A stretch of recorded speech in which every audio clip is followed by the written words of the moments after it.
Stewart Mandel, theathletic.com, joins us. Craig Smoak, Paul Catalina, David Smoak on 365 Sports. Stewart, thank you very much for your time. We were debating this and discussing this as the possibility of however the 5+7 format, how many of the conferences fill those roles, and there's always rumors it could be 2 that fill 8 of them or whatever. There is no way do you see those who may not be a part of the next level hierarchy accepting a level below being FBS competing for a national title? Would they not just crumble with the lack of money? Okay, so are we talking about the next 2 years of the CFP or the new contract? Looking at the future, when the report, there was a couple of reports that conferences wanted 4 of the 12. That could be 8 of the 12, and that's political. We know that, or maybe even negotiating. But I was saying this, like, for example, using Baylor or TCU, if they weren't able to at least have hope to compete for a national title in football, they would have roots growing out of different parts of their stadium, of which they still owe millions of dollars that they built. I think that when the CFP was originally established, and of course that was coming out of the BCS, that was a time when you had commissioners like Mike Slive at the SEC and Jim Delaney. And when you look at it, it's a pretty equitable setup, right? Each of the Power 5 conferences got the same share of the revenue. And, there was nothing to say like, oh, the Big Ten is grandfathered a spot every year or anything like that. But as we go into this next era, so much has changed with realignment. A whole conference has gone away in the Pac-12. And it seems like this is going to be more contentious, more adversarial. And you've got the SEC and the Big Ten who are saying, hey, we produce way more of the value. We have, the large majority of the powerhouse programs. We want certain guarantees. If you're the Big 12 and you are looking out for the best interest of TCU and Baylor, obviously you're going to say that's not fair. Our programs compete at the highest level. We have, results from Baylor beating SEC teams in bowl games and TCU going to the national championship game. Like, it's, treat us with the proper respect. The problem is who has the leverage in this situation. The Big 12 and the other conferences, if you're going to have a playoff, the SEC and the Big Ten have to be in it. It's not going to be a credible playoff if they're not in it. So we're going to find out here soon how well can all these different parties get along, because the SEC and Big Ten, well, I'm sure will threaten if they don't get what they want. But we don't need you guys anyway. We'll just go do our own thing. But that might just be more of a negotiating tactic than an actual possibility. Yeah, Stewart, why not just do that? If ultimately that's what the end goal is, why not just go ahead and do that? It's not as though they, need to worry about their reputations all that much in the long run necessarily. So what prevents that, you think? Is it really, like a Greg Sankey has said, trying to do the best for the entire ecosystem, or is that just lip service and that's what the end goal is anyways? Greg Sankey is a college sports lifer. He used to be the commissioner of the Southland Conference. People don't believe him, but I do think he wants the whole system to be healthy.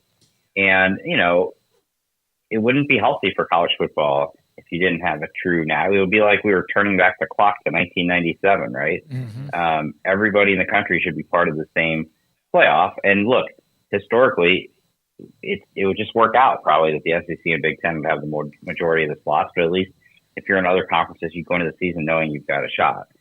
I don't know what to, there's been so much turnover in the commissioner ranks. So I know Greg Sankey. I've known him for a long time. I kind of know how he thinks. Tony Petitti's been at the Big Ten for less than a year, and his background's as a TV executive. And I don't know if he's looking out for the greater interest of college sports. He may just be looking out for the greater good of the Big Ten. And, Brett Yormark's are relatively, new to college sports as well. It's just been such a change. We talk obviously about the changes externally in this sport over the last 3 years with portal, NIL, and obviously realignment. There's also just been a lot of change in the leadership, and it's really harder than usual to forecast how everybody's going to act. Stewart, do you think that throwing out we want 4 automatic qualifiers is the way that they can get 2? Because obviously if you were Notre Dame and the other 7 conferences, you'd be like, well, that only leaves one spot for us every single year. And there might be years where you're the fourth ranked team is the 20th ranked team in the country, and they'd hop 8 teams to get there. So we'll give you 2 if you just, stop this push right now. Perhaps. I mean, I think there's going to have to be a lot of compromises all around across the board. I mean, I don't know. I mean, if I thought we don't actually know yet. They're meeting right now. We don't actually know yet for sure what's being proposed. But, I thought the more likely scenario would be that the SEC in particular push for there just being no guaranteed berths at all. Mm-hmm. And you'll take the top 12 teams, how they finish. And if they happen to be 6 from the SEC and 1 from the Big 12, and that's how it is. And then some years, Big 12 might have 3 and the SEC might have 2. That's just, the way it works out in a given year. But over time, the SEC and the Big 10, just by nature, having these big conferences full of these big brand programs, are going to have the majority of the berth in that umbrella. The only way I could think why they feel like they have to guarantee themselves a certain number of spots is because then they can say, okay, well, if we claim 1/3 of the spots, then we deserve 1/3 of the revenue, and you guys only deserve 15% of the revenue. Because at the end of the day, I think that's what's underlying this all. Yes, the fans care most about the access and the seating and all that, but I think at the end of the day, the point of contention here is going to be revenue. We know the number now, $1.3 billion a year. How is it going to be divided up? It's certainly not going to be divided up equally like it has been in this past system.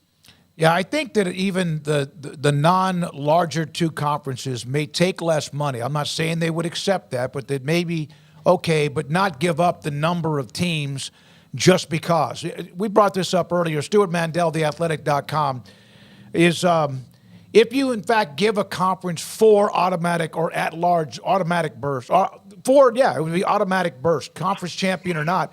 What if that 3rd or 4th team is ranked 15th in the country when the college football standings come out? So wouldn't that be kind of hard to do? Yeah, and actually that's what Greg, one of the reasons Greg Sankey has advocated for no automatic bursts is for that reason. Mm-hmm. There was a couple of years ago where under the 5-7, system, Pitt was the ACC champion that year, and they were ranked outside the top 15, I believe. And, they would have gotten in above some SEC teams that were ranked higher. And, that's his argument for there just shouldn't be automatic berths. So to go from that to we're going to guarantee 3 or 4, regardless of where the team is ranked, would be a total 180 from what he said before. Stewart, did Kirk Schultz is kind of out there saying, kind of being the source for all these things. Is that because he's got to maybe be the guy who can throw the brakes on some of this? And, he obviously didn't get what he wanted by being able to remain a Power 5 school. So now he's got to throw out any kind of roadblocks he can to slow the Big Ten and the others down. I think that perhaps I think he realistically knew that the proposal he was making was not going to get approved. I think the presidents, right, at the end of the day are almost like politicians. They have various constituents they have to please. And I'm sure it gets him a lot of points with his base, if you will, Washington State fans, community, to know that he's in that room fighting for them. Ultimately, I think it's a losing fight. They're not going to get any sort of special status in the playoff going forward. But it seems like he was just taking a stand. He happens to be, a lot of these university presidents, as you guys know, are not all that versed in sports. Mm-hmm. He's one of the ones who definitely is. And so I'm not surprised to see him standing up and, raising concern about that sort of thing. I think some of the presidents, frankly, don't even know what's going on. We saw that mm-hmm. in the past week where, the Athletic reported about the new ESPN deal, and we had all this blowback from commissioners and the MAC commissioner went out saying that's not accurate. Well, it is accurate, but they don't want their presidents to read that headline and say, oh, you guys didn't consult us first. No, they're going to approve it. They're the board. They get final say. That hasn't changed, but they don't follow this stuff closely enough sometimes to realize that. Kirk Schultz just happens to be one of the probably top 2% of college presidents who cares about athletics. Stewart, taking off, I guess you can keep your reporter cap on, but just from a college football fan standpoint, as well as being a reporter and a guy who's watched a lot of the sport over the last several decades now. You've seen the old systems, the BCS, the 14 playoff. Now here we have the 12, and there's already the chatter, as you are well aware, about 16. And we haven't even, the 12, the ink is dried as of like a day ago. What do you think about the 12, and what is your preferred system, if anything, when it comes to determining a national champion? When they first announced the system they come up with for 12, I thought it was great. It made a lot of sense. If anything, it was, throwing a bone to the group of 5, knowing that if it's 6 berths at a time, at least one of them is going to get in the playoff. I liked the idea that everybody has something to play for. You're either playing for a bye, or you're playing for home field, or obviously you're just playing to get into the playoff. So it all made a lot of sense, and then everything blew up. With the conferences in particular. I also think a headache that they're going to have to deal with is the transfer portal window happening at the exact same time as this playoff that's going on in mid-December. And I don't have a great answer for that, but there's going to be guys on those playoff teams that are going to enter the portal. I don't think we should be naive to think, well, my team's still alive for championship, I'm just not going to do it. So there's a lot of things to be worked out. I hope we don't skip straight to 16. I don't think they will. That might be, these playoffs always get bigger and bigger, so I wouldn't be surprised if that comes eventually. But I do think there's something appealing in terms of, because people will say, there are some people, my colleague Ari Wasserman being one of the most outspoken, this is going to be the worst thing to happen. It's going to totally devalue the regular season in college football. And while I don't agree with that, part of the reason I didn't think that would be the case is because of what I said before. You're going to get down to the last weekend of the season, and not only are more teams going to have a chance at the playoff, but, if you could be Georgia, you're going, right? Like, not even a question, but you want to get that bye, or you want to get home field. So you go to 16 and everybody's going to play the same amount of games. It's not going to particularly matter where you're seated. Then I think you do have to start worrying about the effect on the regular season. Stewart, I think that the argument for it hurts the regular season to 12-team playoff is backwards. I think it hurts September a little bit more than when you have those big non-conference games, Alabama and Texas, FSU and LSU, and that could, that loss could stay with you the whole year if that was your one big one hanging on you. It probably makes that a little less valuable, but you're right, it makes November way more valuable than it's been. The idea that the stakes of any one individual game are lower, I think that kind of went out the window once we left the BCS. If you remember, basically any era of college football before the CFP, one loss was it. For an example, you guys certainly remember, right? The year that Baylor beat undefeated Kansas State, and that same day Oregon lost to Stanford. Both those seasons were done. They weren't going to go to the national championship game. It was the ultimate stakes. That hasn't been true for anyone since we went to the play. Everybody can afford one loss.